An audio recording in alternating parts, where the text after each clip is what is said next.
warahmatullahi wabarakatuh. Selamat pagi. Materi PPKN hari ini akan membahas tentang ancaman dalam membangun integrasi nasional. Pembangunan dalam berbagai bidang bertujuan untuk mewujudkan tujuan Negara Kesatuan Republik Indonesia sebagaimana yang tertuang dalam pembukaan Undang-Undang Dasar 1945. Permasalahannya, pembangunan nasional memerlukan prasyarat yang dikenal dengan istilah modal dasar pembangunan nasional. Salah satu di antaranya yang paling penting adalah integrasi nasional. Integrasi nasional merupakan suatu proses penyatuan atau pembauran berbagai aspek sosial budaya ke dalam kesatuan wilayah dan pembentukan identitas nasional. Integrasi nasional dibutuhkan dalam kegiatan pembangunan karena mempengaruhi hal-hal berikut. 1. Dapat meringankan beban pembangunan. 2. Memberi kejelasan arah dan tujuan pembangunan. 3. Adanya peningkatan partisipasi masyarakat dalam pembangunan. 4. Alokasi pendapatan yang diperoleh bisa dipergunakan secara utuh untuk kegiatan pembangunan. Ancaman dalam membangun integrasi nasional. Ancaman adalah suatu hal atau upaya yang bertujuan mengubah kebijakan yang dilaksanakan secara konsepsional. Ancaman bisa berbentuk tindakan fisik atau non-fisik, baik secara terang-terangan, manifest, atau secara tertutup atau laten. Beberapa indikator adanya ancaman dalam membangun integrasi nasional di Indonesia antara lain: A. Invasi dan infiltrasi. Keberadaan negara lain, warga negara asing, dan organisasi luar negeri bisa menjadi dukungan bagi pembangunan di Indonesia, tetapi juga menjadi ancaman integrasi nasional. Misalnya, tindakan-tindakan yang mengarah pada upaya untuk merombak kebijakan negara yang dilakukan oleh negara, organisasi non-negara maupun warga negara asing atau individu. Tindakan membiayai kelompok-kelompok tertentu untuk melakukan aksi teror dan anarkis. Pemberian bantuan sosial budaya dengan prasyarat ideologi, melakukan pencurian terhadap sumber daya alam Indonesia. Hadirnya perusahaan asing untuk eksploitasi alam sebesar-besarnya demi keuntungan pribadi. Kebebasan berkreasi di negara lain dengan mengabaikan kepercayaan orang lain, biasa disebut infiltrasi. Sedangkan penyerangan atau intervensi secara fisik atau militer disebut invasi.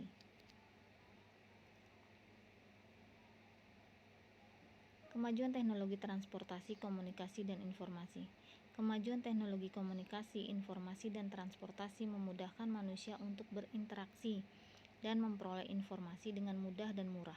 Namun tidak semua informasi yang disampaikan untuk menyampaikan kebenaran. Seringkali hal tersebut untuk mendapatkan popularitas dan kapital dengan mengabaikan perasaan dan kepercayaan orang lain. C. Eksploitasi sumber daya alam. Alam menyediakan segala macam bentuk kebutuhan manusia melalui berbagai proses. Permasalahannya, manusia sering melakukan eksploitasi secara berlebihan, menghabiskan dan merusak alam tanpa memperhatikan dampak yang terjadi serta keberlangsungan sumber daya tersebut bagi generasi yang akan datang. Pelanggaran dan penyalahgunaan kebijakan yang dilakukan sehingga tindakan ilegal nampak seperti legal.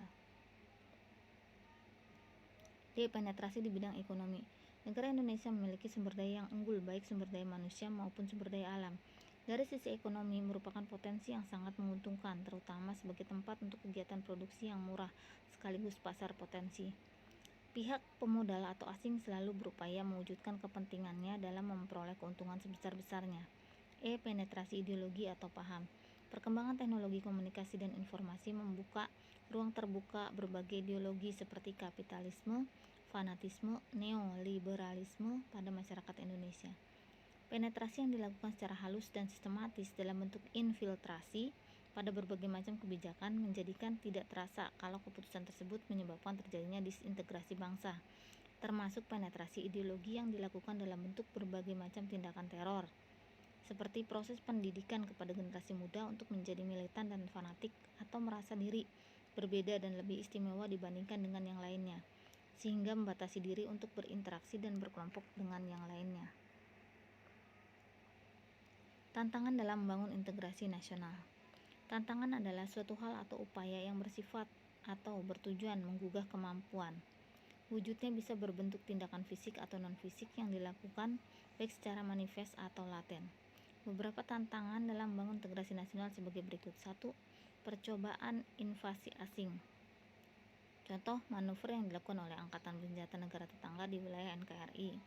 Penangkapan nelayan Indonesia oleh tentara Malaysia dan Australia.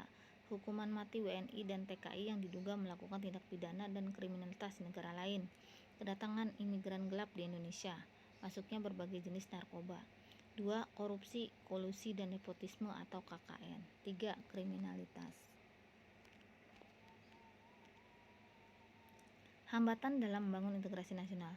Wujudnya bisa berbentuk tindakan fisik atau non-fisik yang dilakukan secara manifest atau latin.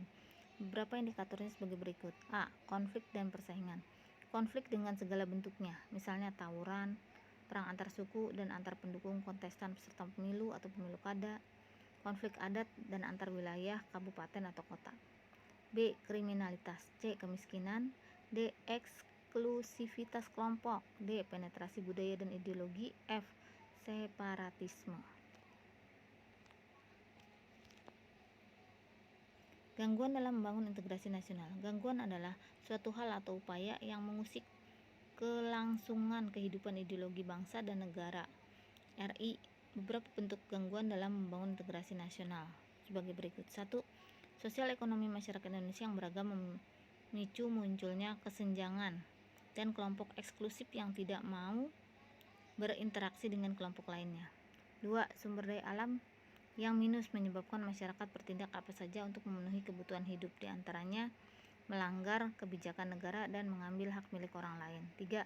Tingkat pendidikan masyarakat yang rendah mudah dimanfaatkan untuk kepentingan tertentu sehingga menimbulkan kerugian dan penderitaan banyak orang. 4. Kondisi infrastruktur dan suprastruktur yang beragam, terutama antara masyarakat Jawa dan di luar Jawa yang memunculkan persepsi adanya perlakuan yang berbeda dari pemerintah. 5. Kesenjangan kesejahteraan masyarakat dapat memicu terjadinya kecemburuan sosial yang berakhir dengan konflik dan perselisihan. 5. Rendahnya tingkat pemahaman masyarakat terhadap ideologi bangsa sebagai alat pemersatu. Hal ini menyebabkan konflik antar bangsa. 7. Rendahnya toleransi dan penghormatan atas keberagaman suku, agama, ras, atau etnis dan antar golongan atau SARA, serta kebudayaan lokal dengan kepentingan yang beragam. 8. Rendahnya kesadaran masyarakat terhadap ancaman gangguan dari luar. 9. Ketidakpuasan terhadap ketimpangan dan ketidakmerataan hasil-hasil pembangunan. 10. Rendahnya rasa aman dan tentram yang dirasakan masyarakat. 11. Rendahnya masyarakat dalam menggunakan kekerasan sebagai sarana untuk menyelesaikan berbagai permasalahan, bahkan perbedaan. Sekian dari saya, semoga bermanfaat. Wassalamualaikum warahmatullahi wabarakatuh.